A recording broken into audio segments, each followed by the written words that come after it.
Good morning, everybody. It's Miss Mink. Happy Tuesday.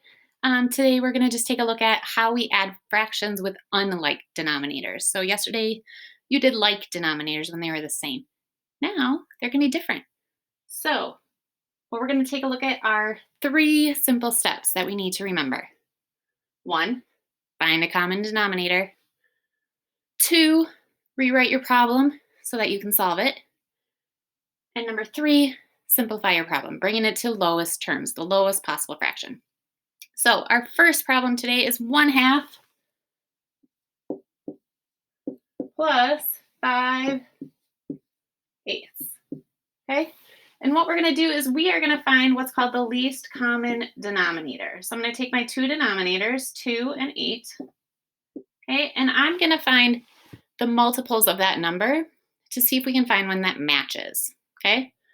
So what we're going to do is count by 8s first, because 8's the larger one. You always want to go out a couple of those to make it easier, like we did when we were comparing fractions last week. So we have 8 plus another 8 gives me 16, plus another 8 gives me 24. And you could keep going, but I'm going to stop there because I know 2 is probably going to be a multiple of 8. I can multiply something by 2 to get 8. So now I'm going to count by 2's. I have 2, 4, 6, 8, 10. Oh, we want to stop because we found a match. We want to find a match of multiples between each number. Okay, so 8 is our least common denominator that we can use. So you might be wondering, how do I use this? Well, I want to figure out how many groups of 2 gave me 8. Well, I have 1, 2, 3, 4. So 4 times 2 gives me 8. And here I just have one group of 8. So it's really just 8 times 1. Okay? So if we come back to our original problem, we're going to multiply this 2 times my 4. 1, 2, 3, 4. And I'm going to multiply my numerator by 4 as well. Okay? Now if I look at my 8, there's nothing I need to do to it because it's already 8. So I don't need to multiply it by 1 because it's going to give me my same fraction. Okay, so I'm going to multiply 1 times 4, which gives me 4. And my denominator, 2 times 4, which gives me 8. And now I'm going to add it to my 5/8 that's already here. So now when we add them together, remember we only add the numerators, not the denominators. The denominator just tells us how many eighths we have. Okay, so 4 plus 5 gives me 9.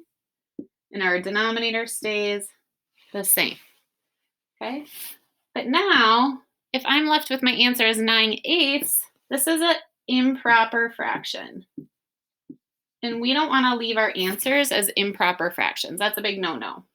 Okay, so what we're going to do is remember that this fraction bar also means division. So I'm going to take my 9. I'm going to do it right here. My 9, and I'm going to divide it by, actually, sorry guys, give us a little more room. Take my 9, divide it by 8. Numerator divided by your denominator. And 8 goes into 9 one time. I multiply to see what I subtract. 1 times 8, which is 8. And I'm left with 1 as my remainder. And remember, remainders are also your now numerators. So your remainder is your numerator, and your denominator stays the 8. Okay?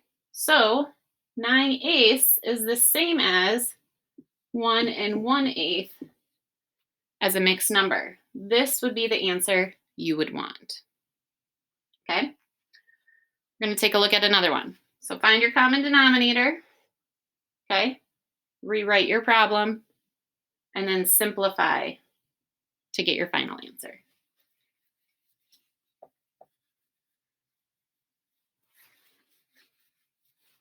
Thought I'd give you guys a change of pace here today. It's a little different scenery besides my bathtub or my basement. So hope you're enjoying the nice breeze in my backyard.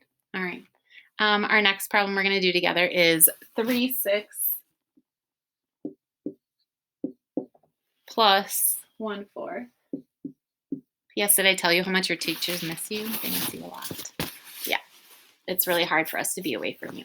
So hearts to you guys.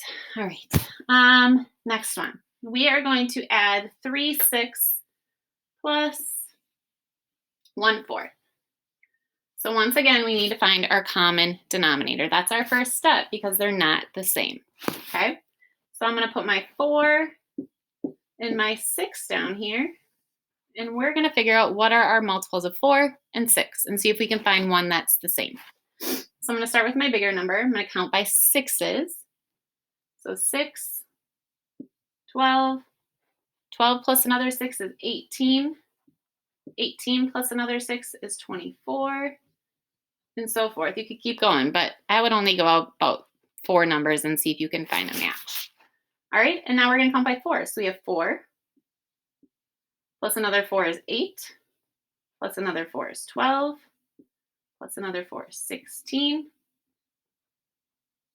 20, 24. Oh, I found a match with 24. Okay, so that is a multiple that they both have in common, and that is what we're going to help us use for our common denominator. So we had how many groups of 4 gave us 24? Well, I have 1, 2, 3, 4, 5, 6. Okay, so 4 times 6 is going to give me 24. I'll put actually that down here, 4 times 6, and then over here we have 1, 2, 3, 4. 6 times 4 gives me 24. All right, so when I go up to my problem, I'm going to multiply 4 by my numerator and denominator here. And on this side, I'm going to multiply by 6. So what some of you might be saying is, well, that's just the opposite denominator. Well, that's exactly right. Sometimes it works to just multiply by your opposite denominator if you know there is not one number you can multiply the other by to get that denominator. So for example, we had 2 and 8 in our first problem. There's nothing I can multiply, or I can multiply 2 by something to get 8. But there's nothing I can multiply 6 here to get 4 or 4 to get 6. So that's when you can use your opposite denominator to multiply by. So now I'm going to rewrite my problem. So I have 3 times 4 is 12. 6 times 4 is 24. Plus 1 times 6 is 6. And 4 times 6 is 24. Okay. And now we're going to see what that equals. Remember, we only add our numerators, not our denominators, because our denominators are our total parts. All right, so we have 12 plus 6, which gives us 18. And then 24 is our denominator. All right, coming to the last step, simplify.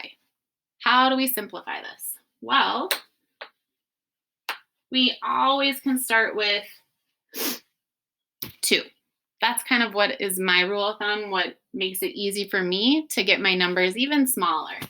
So I would always start with 2 or 3. If 2 doesn't work, try 3. All right. So I'm going to start with 2, and I know I can use 2 because 2, you can divide by 2 when you have even numbers, and even numbers are anything that ends in 0, 2, 4, 6, or 8. And both of these end in an 8 and a 4. Okay, so they're both even. So I'm going to divide by 2. Sorry, here. I'm going to divide this by 2. And now 18 divided by 2 gives me 9. 24 divided by 2, or 24 split in half, gives me 12. Okay, don't stop here. You always need to check and see if you can simplify any more. So I'm going to see if, can I simplify by 2 again? Divide by 2. Well, if I divide by 2 here, it's going to give me not an even number. So 9 divided by 2 is 4.5. We don't want decimals, okay? 12 divided by 2 is 6, but it has to be the same number that you divide by.